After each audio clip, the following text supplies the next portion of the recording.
coming up. Coach, you're here and she's coming this way. I need to step out for that little mid-range. All right? Come on, let's go. Let's work. Fight. Athletics and academics. From men's and women's basketball to baseball and soccer, student athletes are winning on the field and in the classroom. Find out how Prince George's Community College's athletic programs support student success next on Around Prince George's.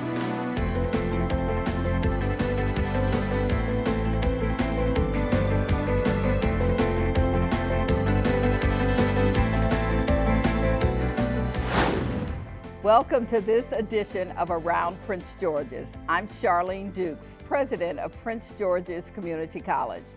In our region, college sports are hugely popular at four-year institutions. But did you know that a large number of community colleges in the U.S. sponsor at least one varsity athletic team? According to the U.S. Department of Education, in 2014, nearly 50,000 students participated in varsity athletics at public community colleges.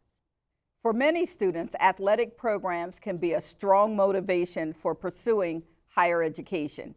And for institutions, it can be a big part of college life. Here with me to discuss the importance of intercollegiate sports at the community college level is Diane Schumacher, a longtime advocate for developing playing opportunities for men and women in sports. Diane is the vice president of the Maryland Junior College Athletic Conference and the athletic director at Howard Community College. Also joining me today is the athletic director of Prince George's Community College, Joanne Tadaro. Welcome. Thank you for having me. We're absolutely delighted to have you here. So Diane, why don't we start with you?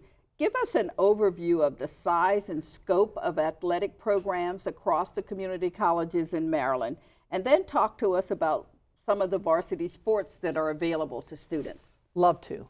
Right now we have 16 community colleges in the state of Maryland, of which belong to the Maryland JUCO Conference. And of those 16 schools, we are very, very diverse. A lot of our programs, we field Division I programs, which are full scholarships, Division II programs, which are partial scholarships, and then we have Division III programs, which are non-scholarship programs. Everything is based on financial need. What's great about our conference is we have such diversity. We have some institutions, like your institution at Prince George's, is strictly Division III across the board. We have Hagerstown, completely Division I. Hartford is Division I across the board. And schools like Howard, we have a variety of sports that we offer that are both Division III, Division II, and Division I.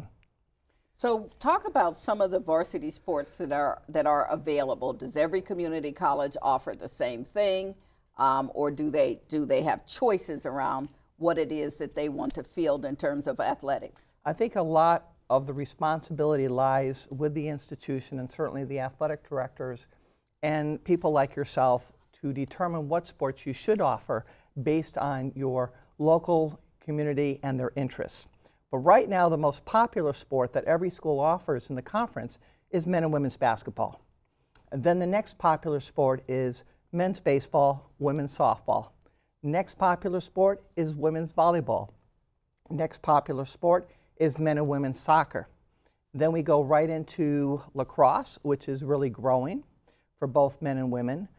Cross country has seen growth in the last few years in our programs for both men and women, and track and field. And some of our schools, very few schools, offer golf and tennis. Wow, that's a large variety of sports. So Joanne, give us an overview of the program here at Prince George's. How large is it? How has it developed over the years? Well, we offer 10 intercollegiate athletic sports, men's and women's soccer, men's and women's basketball, baseball, softball, track and field, and cross country. What we've done is really take a look at what is offered in our county and in our county public high schools. And we noticed several years ago that we were seeing a decrease in interest in, say, golf. And we made a decision to let the golf program go, but we added track and field, which has been a tremendous success for us here. I mean, our first year we went to nationals, set national records. So we really look at what's offered in our county and what's best meets the needs of our students. Well, as we talk about what best meets the need, I know that there are other purposes that athletic programs provide. It's not just about being on the field in that competitive, or on the court in that competitive manner, but it really is about a larger purpose. And can you all talk to me about what you believe that is? I think athletics in a college setting, and specific to community college, it is the spirit of the campus. When you've got athletics on your campuses, people can rally around your sport programs. You have your faculty, you have your staff, you have your fellow students. They rally around sport programs, especially when they become successful. To me, basketball being the most popular, kids will come and gravitate toward your basketball program, and they'll come and watch your teams play. So I think the spirit of the campus for athletics is huge. And when you're dealing with recruitment of students to your campus, of course, in our culture, sports is huge. And we're dealing with, you know, the traditional students of the 17-year-olds, the 18-year-olds. In the 90s, community colleges exploded with the traditional students. And what do these traditional students want when they're looking for a college? They want to know if you have sport programs, because they want to play. So as we think about that, Joanne, here at Prince George's, what purpose has our program provided for the students that we serve? I would think, and I agree with Diane, that it provides a huge student engagement across the board, not just with our student athletes, but I think for us at Prince George's, what we've seen is that it's increasing our retention rates. It's increasing the success of our students here. We just finished a unit review for the athletic department, and I can tell you that we are retaining 79% of our students, our student athletes. And I think when you compare that to our overall college retention rate, you would see that it's considerably higher. So I think we have focused the last 5 years on academics, and that the student came first before the word athlete. So I think that's what's best about us at Prince George's. And we know that that's sort of immensely huge in the dialogue and the discourse that's occurring around the country, whether it's 2-year institutions or 4-year institutions. How do we ensure that we put the word academics and scholarship and learning in front of the word athletics? So I know that we all appreciate that in Maryland. So you've talked a little bit about the academic successes of students locally. What happens from a statewide perspective, Diane? I think you're going to find across the board, when we do any statistics statewide, you're going to find similar stories. We are retaining student athletes higher than the general population of students that come to community colleges. There's a vested interest. Once you get these student athletes into your college, they may not know what they want career-wise. They're not sure the classes that they'll take, but the one thing they sure know is they want to be involved in athletics. Once you get them in, that's the carrot. And then you tie them into your resources here at our campuses. They start getting it. They start understanding what it means to be a student.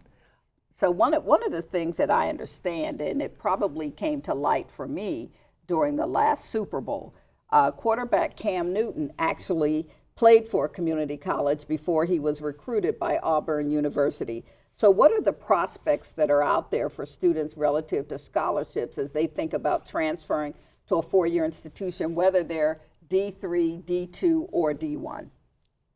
There are more academic scholarships in this country than there are athletic scholarships. And that's the first thing I think parents need to understand.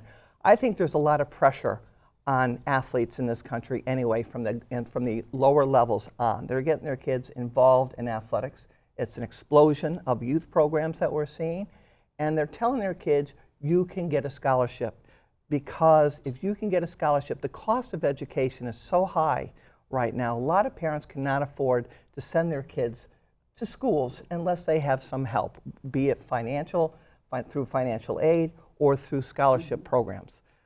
So there's a combination. Not everybody gets an athletic scholarship, but if you do really well in school, you'll have more opportunities for academic scholarships. And then you can certainly participate in athletics. That was something that we thought about very personally in our family, because my son ran track and field. and we talked about that when he was thinking about his next step after high school. Mom, do I take this athletic scholarship or do I take this academic scholarship? And from our perspective, he made the right decision, which was to pursue the academic scholarship, but use it as an opportunity to participate in sports. So as we think about this, we know, you've mentioned it, that there are tight fiscal times. These are tight fiscal times for colleges and universities. We're all looking at ways to sort of tighten our belts, because across the country, college enrollment has decreased as the economy has gained. Then what we know is people go back to work.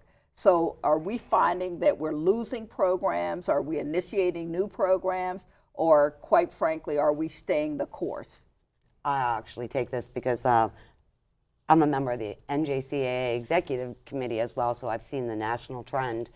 And believe it or not, the trend has not been to decrease athletics in these times of economic crisis or whatever. We're actually seeing a small rise in individual sports. So the golf, the tennises, the track and fields, the cross country, which wasn't very popular a few years ago, why it doesn't cost a lot of money to field those programs. Those are the programs that we're seeing an increase in on a national basis. And we've seen that also in the Maryland JUCO Conference. Cross country, last year we awarded both a men's and a women's conference championship, and we hadn't done that in like 7 years prior. This year, our track program is huge. We have 36. The challenge is always females in the Maryland JUCO Conference. And a lot of times it's because these women do well academically. There are a lot more opportunities with these evolving sports called lacrosse. So they're getting scholarships. So they're taking these kids right from high school, giving them scholarships. Well, that's great to know. And what we really want to do is to thank you, Diane, for joining us. And we're going to take a short break right now. But when we return, we'll talk about the success of the Prince George's Community College Owls. Stay with us. Prince George's Community College isn't just a place that offers more than 200 academic workforce development and continuing education programs. It's the first step toward the career of your dreams. It's a community of people who want you to succeed. It's where degrees are earned and potential is realized. Apply and register today. Call 301-546-PGCC, that's 301-546-7422. Prince George's Community College, transforming lives. Welcome back to Around Prince George's. Let's continue the discussion of community college athletic programs by highlighting the success of the Owls. Joining me is Joanne Tadero, Athletic Director of Prince George's Community College, and Michelle Millwood, our men's soccer coach, who is also a PGCC graduate. Welcome. So Joanne, we know that you have a dynamic coaching staff across all of the intercollegiate athletic sports that we have. So we know that our coaching staff has led the Owls to a number of championships and national rankings in the past several years. Tell us about the success of some of our varsity teams. Well, as you know, our men's basketball team just won their third straight Region 20 championship, and unfortunately lost a heartbreaker in the district game by 1 point. Our men's soccer team, which Coach Millwood coaches, obviously, was the Region 20 runner-up this year.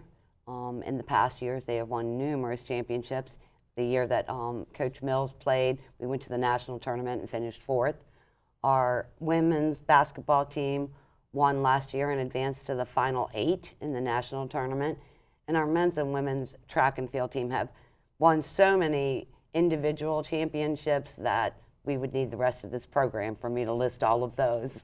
Well, one of the things that we know is that our viewers may not be aware that Troy Weaver, the Vice President and Assistant General Manager of the Oklahoma City Thunder, is a former PGCC basketball player who also coached at Syracuse and for the Utah Jazz. So Coach Millwood, we know that you also are a star athlete.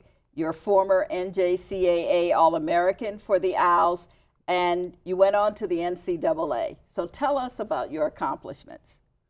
As far as accomplishments, I think coming here to Prince George's was a good start for me. It was a situation where there was no direction until I really got here. I think the friends I met here, all the people, including coaching staff, were great mentors, and they actually paved the way for me moving on to NCAA college. And they're friends for life now. The bond is great, and I couldn't actually be where I am now without them. So for that, it was great starting here at Prince George's. So do you mind telling us where you went? Oh, I actually moved on to Towson University in a full athletic scholarship from here. Worked with Towson for a couple of years. I did 2 years.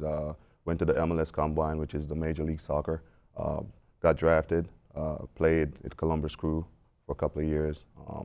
Played in the lower leagues for a couple of years. Ended my career with Baltimore Blast. Ended up winning 4 national championships.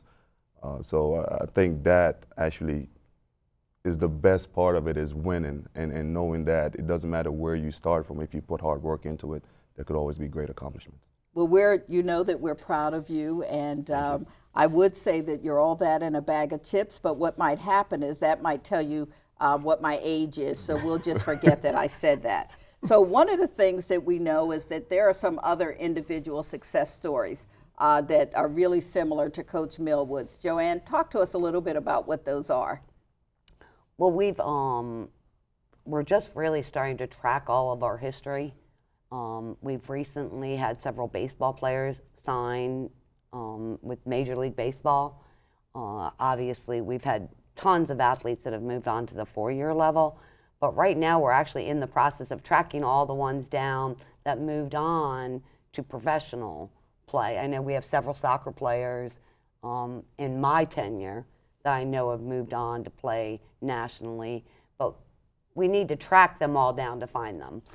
We also found out that we had a baseball player back in the 60s that moved on to play, and we actually just found him through Facebook. Right. So we're in the process now of really getting all of our history together. And I believe, isn't it Fred Funk who played golf here, Yes, and he then did. certainly went on to become a major player and force professionally in the realm of golf. So we're very excited about all of the things that our athletes contribute, not just in terms of competition, but academically, that they're scholars, they're moving on, we're retaining them at greater and greater rates, and we think all of that is important. But the one thing we know is, while we have traditional students who come here who are somewhere between the ages of 18 and 22, we have a large non-traditional population. And even with 18-year-olds, that they're trying to balance work, athletics, academics. So how do we recruit our athletes, and what are the eligibility requirements? And maybe we'll have both of you answer that question overall, and then maybe specifically what do we do for soccer? Well, the NJCAA requirements for participation is actually harder than NCAA eligibility, and a lot of people don't realize that. At the junior college level, athletes are required to take 12 credit hours, and they are required to pass 12 credit hours every semester with a 2.0 GPA. Now, we do not have an age requirement, so no matter how old you are, you could continue to play at the junior college level. You have 2 years to play, obviously, here, and sometimes it may take you 3 years to play those 2 years. But our big focus is on accumulating credit hours towards a degree. And then, Coach Millwood, as you think about, what do you look for in potential soccer players here who want to come here to play for the Owls? I think drive. I think definitely most of the kids that I talk to are really, specifically I talk about education. And I think most of the successful athletes that's come through this college have basically gone through because they really want to get an education.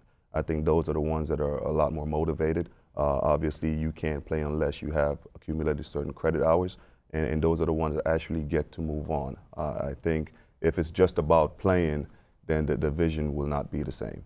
And maybe what we can do is, if I can just turn to Joanne in our last few seconds, I know it's athletics, but it's academics. What do we offer students to help them as they move through the institution? All of our student athletes are required to go to study hall.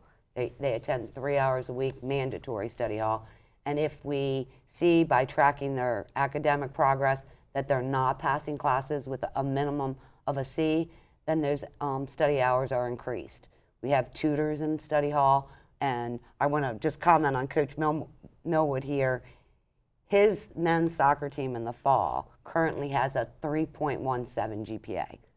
So he is doing exactly what we stress. Put academics first, and he's doing a great job instilling that in our student athletes. Well, what we want to do is to thank you, Joanne, thank you, Coach Millwood, for joining me today. And for more information about the athletic programs at Prince George's Community College, please visit www.pgccowls.com. We'll be right back with more of Around Prince George's. Prince George's Community College isn't just a place that offers more than 200 academic workforce development and continuing education programs. It's the first step toward the career of your dreams. It's a community of people who want you to succeed. It's where degrees are earned and potential is realized. Apply and register today. Call 301-546-PGCC, that's 301-546-7422. Prince George's Community College, transforming lives. Welcome back to Around Prince George's. We've been talking about the benefits of athletic programs at Prince George's Community College, and joining me is Tiana Harris, our women's basketball coach, along with two of our student athletes, O'Shea Smith and John Paul Banaka. Welcome. Well, Thank you. We'll be delighted to talk about some of your experiences as student athletes.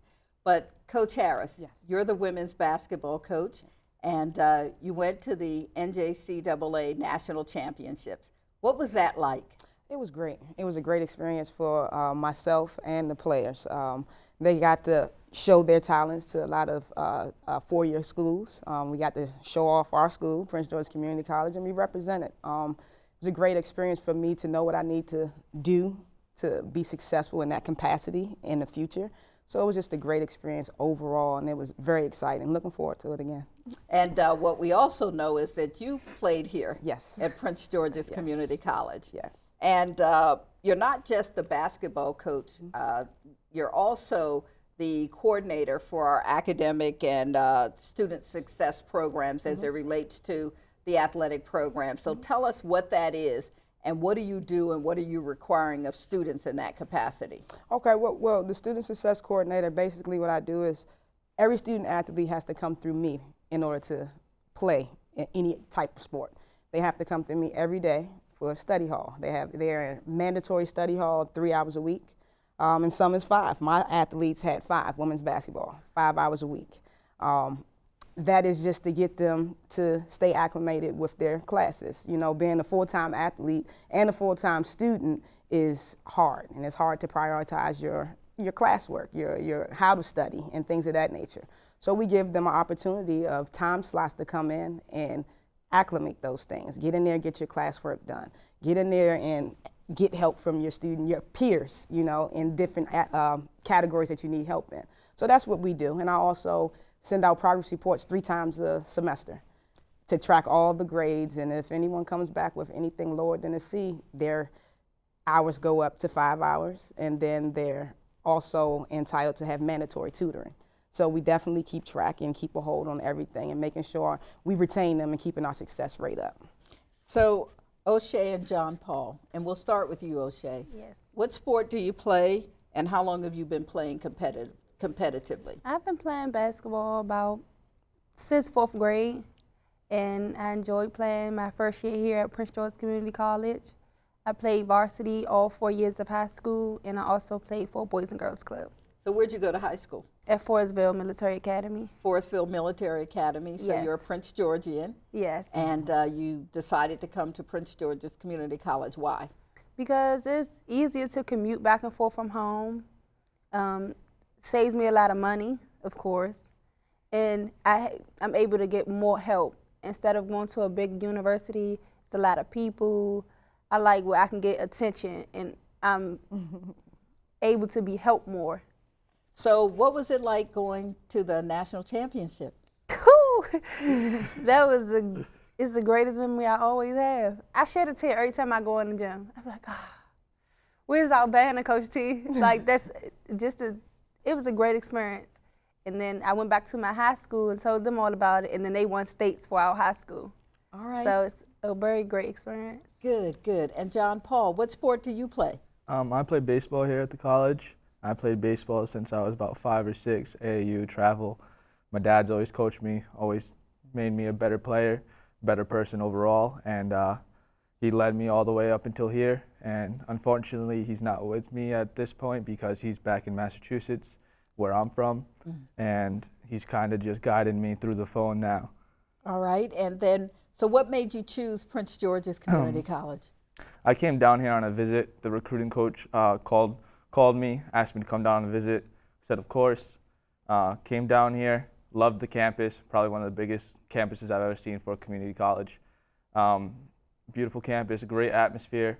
Coaching staff was awesome. I got to meet the athletic director, the athletic administration office, everybody in it, amazing. Just all around great experience when I came down here, and there was no place I'd rather be. So the rest was history. So tell us, what's your major and what do you want to do when you graduate from Prince George's and move on? My major right now is kinesiology, but I will be changing it to sports management at a 4-year. I've already committed to play Division I baseball at Coppin State University in Baltimore. So there I'll be pursuing my degree in sports management and continuing to play baseball. First game actually next year will be at the University of South California. Be down there for a week and a half. I'll enjoy that so much. All right, maybe I'll come and see you. Maybe. What about you, O'Shea, your major, and what do you want to do? My major is accounting. I just finished EMT, what was that, last semester. So I'm going to pursue an EMT because that's what I'm passionate about. And accounting is just like, in EMT, you only have to get them 24 hours out of a month. So in my meantime, so I can stay occupied, I'll do accounting. All right, great, great. And then do you expect, so you're thinking about EMT as a career? A career. As a career, and then looking at how accounting, you can continue to pursue that. Yes, my mom, she have a lot of business, so I can be her accountant. All right, great, Keep it in the family. Great. So how do you think, Coach T, that student athletes like O'Shea and John, really how athletics helps them in the achievement, the pursuit of their goals? Athletics build character. You know, it keeps you disciplined. It gives you, makes you an all-around person. It helps you learn how to deal with different obstacles in your life while you're dealing with certain emotions, you know what I mean? So it definitely grasps you and prepares you for life. Athletics also, you know, you learn and meet a lot of new people. You know, it definitely brings the camaraderie for each other and with each other. So athletics is always a good way and dynamic for me to see structure in these kids. So I'm going to ask you all to do something that's probably really quick. Give me 3 words that describe your athletic experience here, what the best part of being a student athlete. Me, probably be the diversity, the travel, and just the all-around experience. Diversity, travel, the all-around experience. O'Shea? The diversity, the travel, and the food. Well, listen, we absolutely want to thank Coach Harris. We want to thank you, O'Shea, and you, John Paul, for joining me on the program today. For more information about the athletic programs at Prince George's Community College, please visit www.pgccowls.com. And that's all for this edition of Around Prince George's. As we close, here's a fun look at our new owl mascot, nicknamed Hootie. Thanks for watching.